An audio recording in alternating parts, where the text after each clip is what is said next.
समोर आला होता की नोटांच्या बॅगच्या बॅग भरलेल्या. आता हा व्हिडिओ घरातलाच व्हिडिओ एका अर्थाने म्हणावं लागेल. आणि त्या महोदय जे कोणी आहेत, तुम्ही आमदार हे सांगतात, त्यांना ह्या नोटा किती आहेत, काय आहेत, सगळं मला असं वाटतं दाखवल्या जातात आणि नंतर त्यांना त्या द्यायच्या असतील.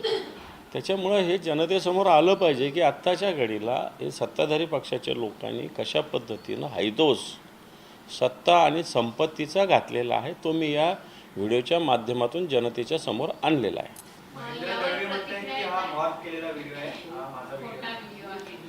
मला असं वाटतं याला पोलिसांना आपण सांगितलं तर त्यांनी सांगावं, मग पोलिसांकडे जावं आणि पोलिसांना याची चौकशी करायला सांगावी असं मला वाटतं. जर पोलीस माझ्याकडे आले तर मी सगळ्या गोष्टी डिटेल त्यांना सांगेल. मग महेंद्र दळवींनी जर मॉर्फ केलेला व्हिडिओ असेल त्याची पोलिसात तक्रार करावी आणि पोलिसांनी निष्पृहपणे याचा तपास करावा आणि जर माझ्याकडे चौकशीला पोलीस आले तर मी त्यांना या संदर्भात व्यवस्थित उत्तर देईल.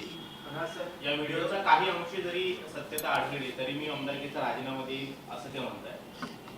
हे पण मी कोणाला आमदारकीचा राजीनामा देण्यासाठी किंवा त्यांच्यावर आरोप करण्यासाठी हा व्हिडिओ पोस्ट केलेला नाही. मी आत्ताच्या घडीला जे 50 खोके एकदम ओके लोक म्हणत होते तर काही लोकांना राग येत होता, म्हणजे खोक्यांचंच राजकारण सगळं चालू हे दाखवण्यासाठी मला त्यांच्या राजीनामा, माझं काय व्यक्तिगत त्यांच्याशी काही राजकीय नाही आहे. त्यांनी त्यांचं खुशाल जे करायचं ते करावं, मला त्याच्याशी काही घेणं नाही. मी काही त्यांचा राजीनामा मी व्यक्तिगत त्यांच्यावर आरोपही केलेले नाही, करणार पण नाही.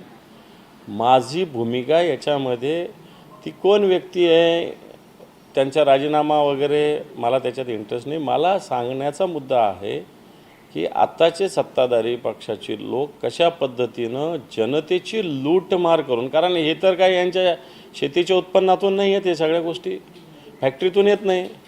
मग सगळे टेंडर्स, सगळं राजकारण, सगळे याचे त्याचे टक्केवारी घेणं, बदल्यामध्ये सगळ्या गोष्टी करणं, याच्यातला हा पैसा आहे.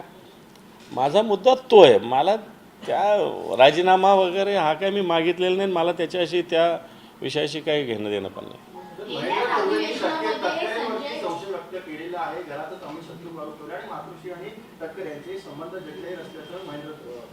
हा व्हिडिओ तटकरेंच्या माध्यमातून तुमच्यापर्यंत पोहोचला असा आरोप सगळ्या नेत्यांचा दिसतो. तटकरे जण माझा तसा मागच्या वर्षभरात कधी बोलणं नाही. एखाद्या लग्न कार्यात कुठेतरी भेट झाली असेल आणि माझ्या मोबाईलवर तटकरेंचा ह्या वर्षभरात तरी कधी फोन बोलणं, आधी ज्यावेळेस आम्ही एकत्र होतो त्यावेळेस बोलणं होत असेल, पण आत्ता तरी तटकरेंशी माझं बोलणं नाही. व्हिडिओ माझ्याकडे काही कोणाकडून मी काय तो सोर्स सांगण्याची आवश्यकता नाही. पण मला असं वाटतं जी गोष्ट आहे तिचा खुलासा करावा. तटकरेंकडून आला राजीनामा देणं हे सोडून द्या ना. तुम्ही तुमचं आहे का नाही तेवढं सांगा, नसेल तर पोलिसात तक्रार करा, पोलिसांना चौकशी करू द्या.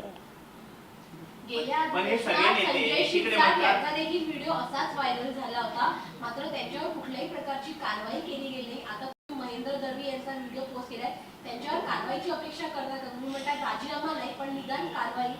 हे पहा, जसे महेंद्र दळवी आहे याच्यात तसे समोर एक लाल शर्टवर पैसे मोजणारी व्यक्ती पण आहे. तिचा चेहरा दिसत नाही. मला तर वाटतं सगळ्यात मेन कल्प्रिट ती व्यक्ती आहे, सगळ्यात महत्त्वाची. त्यामुळे पोलिसांची जबाबदारी आता ती. पोलिसांना या सगळ्या गोष्टी सहज कळू शकतात जर ठरवलं त्यांनी शोधायचं तर. आणि मग पैसे कुठून आले, काय आले, किती आले हे पोलीस तपासू शकतात. आणि अधिवेशन ठीक आहे, अधिवेशन आहे, अधिवेशनात विषय होईल. संजय शिरसाटांचा त्याच व्हिडिओ मान्य संजय राऊत साहेबांनी केला होता.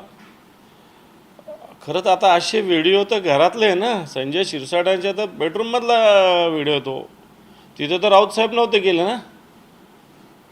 कोणी त्यांच्याच शुभचिंतकाने तो दिला असेल. त्यांच्या पक्षातला असू शकतो, त्यांच्या घरातला असू शकतो. कारण बेडरूममध्ये काय माणूस कोणत्याही व्यक्तीला थोडी येऊ देतो, फार जवळचा क्लोज आहे त्यालाच येऊ देतो. आणि त्याच्या वेळेसही मला वाटतं संजय शिरसाटाने अजून शोधण्याचा प्रयत्न केला नाही की आपल्याकडे काय होतं आहे. आणि आता याचाही मला असं वाटतं नुसतं तटकरे राजीनामा देईल या विषयाची आम्हाला काही घेणं नाही. या विषयाची चौकशी व्हावी एवढंच आमचं म्हणणं आहे. समोरची व्यक्ती तुम्ही म्हणताय समोरची व्यक्ती आहे ती नेमकी कोण आहे? समोरच्या व्यक्तीचा तर शोध घ्यायला हवा. मात्र व्हिडिओमध्ये जे दिसताय तुम्ही अंबादास दानवे असं म्हणताय की बाबा ते महेंद्र दळवींसारखे दिसतात. तुम्ही स्पष्ट नाव घेताय का त्यांचं? महेंद्र दळवीच दिसत आहेत ना ते. हां. महेंद्र दळवीच दिसत आहेत आणि समोरचाही जो व्यक्ती आहे तोही तपासावा पोलिसांनी. तर तुम्ही ओळखता का त्या समोरच्या व्यक्तीला की कोण वाटतोय तो समोरचा? ओळखतो म्हणूनच मी व्हिडिओ ट्विट केलेला आहे. मी काय बिनओळखीचं ट्विट काय बिलकुल केलेलं नाही. पोलिसांनी चौकशी करा एवढंच माझं खुलं आव्हान आहे बस. तुम्ही त्या समोरच्या व्यक्तीचं स्पष्टपणे नाव का घेत नाही आणि समोरचा व्यक्ती हा त्याहीपेक्षा मोठा आरोपी असू शकतो का? एवढा नोटा असणारा माणूस त्याहीपेक्षा मोठाच असेल. येईल समोर. गणपती आहे का तुम्ही राजकारणी? त्यांचं नाव का घेत नाही? समोरच्या व्यक्तीचं नाव का नाही?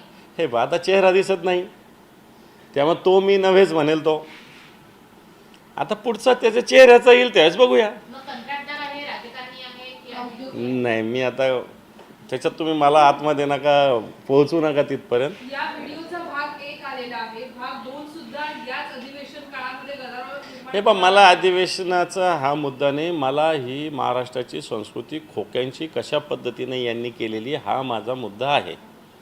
याच्यातला अधिवेशनात काय होतं, सरकार काय घोषणा करतं, आम्ही काय प्रश्न विचारतो हे मला सगळं माहिती आहे. त्याच्यातून काय निघतं हेही मला चांगलं माहिती आहे.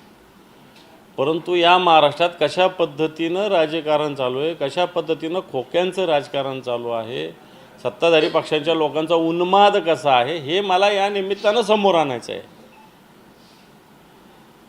तर यावर दळवी म्हणताय की महेंद्र दळवी तुम्हाला स्वीकारीबाज आणि ब्लॅकमेलरचं म्हटलेलं आहे.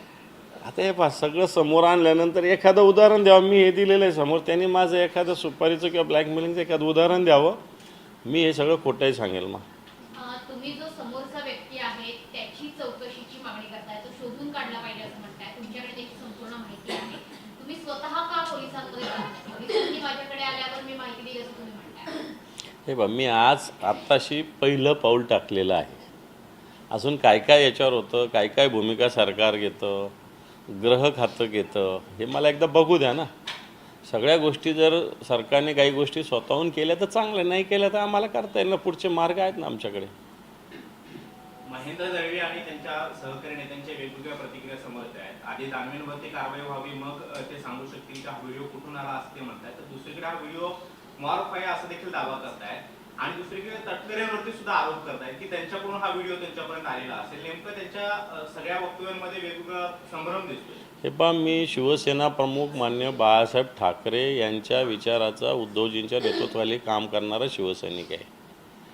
असं मी बिटकरे यांचं ऐकून असे धंदे मी करणार नाही. आणि मी काही कोणत्या विषयासाठी सुद्धा हे केलेलं नाही. मी केलेलं आहे महाराष्ट्राची संस्कृती खोक्यांची कशा पद्धतीनं फोफावलेली आहे हे जनतेपर्यंत पोहोचव